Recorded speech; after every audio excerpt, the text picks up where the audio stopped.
So Danny, you're also going to explore or describe how you've brought ADP to China, and so many therapists think that, emotion-focused therapies just aren't going to fit with Eastern cultures. What's been your experience? You're going to talk about that in the workshop. Absolutely. I can talk all day about that. Okay. I would just limit, that's also one of my questions. Uh-huh. Even though when I knew AEDP in 2003, and knowing that, oh my goodness, there is about 1.9 or 190 million people who are suffering from some kind of mental issues in China, published by the Lancet. Mm-hmm.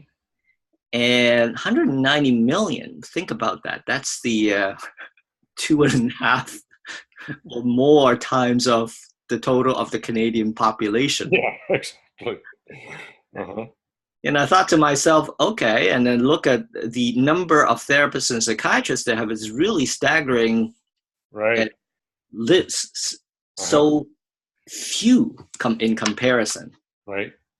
Which, got me interested in a deep sense of calling to go to share this work to China. And from 2005, I would say, to about 2014, it was fairly successful in planting, seeding, and even rooting in Hong Kong. And from 2014 onwards, Shanghai opened its doors. It's not like I walk into Shanghai, hey, I could set up shop and do teach psychotherapy. I need to be invited. Mm-hmm. And so it's being seeded there in Shanghai, and also is beginning to take its form. Mm-hmm. But the question you raise is also the question I have. Will the Chinese actually take to emotions and stuff like that? Yeah. You would be very surprised, depending, of course, we all know that the population is not homogeneous, mm-hmm. but one could actually kind of differentiate it into, I would say, pre-1980. So think about, I would say, after the death of Mao, mm-hmm. Mao Zedong, I believe people would know about him. Oh, yeah. There's another premium leader by the name of Deng Xiaoping who opened its doors. So that's a line of demarcation. Mm-hmm. Young people who was born and raised in the open era, mm-hmm. they are dying. Wow. To have the ability to experience the freedom and emotions. Wow. Okay.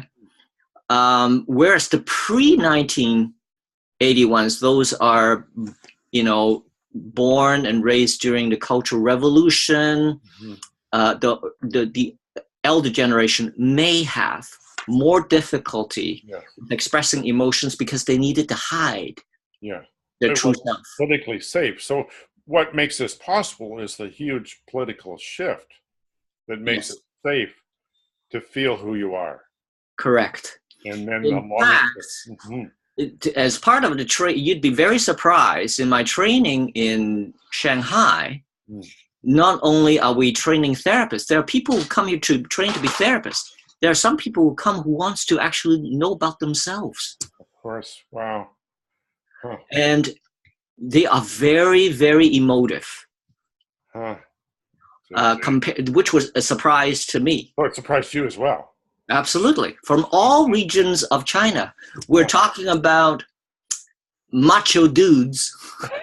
Where are you? From the northeast of China. Okay. They are because of the north, it's cold, they eat very kind of spicy foods, and they are big, manly kind of people. After 3 years of training, they're all opening up. See. So you're introduced to Cultural Revolution. Well, I certainly hope not. We'll save it between you and us. Okay. That's so beautiful. Humbled by their experience. Now, that's a little different in Hong Kong. Because Hong Kong, under the British influence, yes, there was actually more reserved. More proper. Yes. They were more proper, but you'd be surprised. It still works. Jeez, that's so wonderful to hear about. Okay. Just really excited. That's good.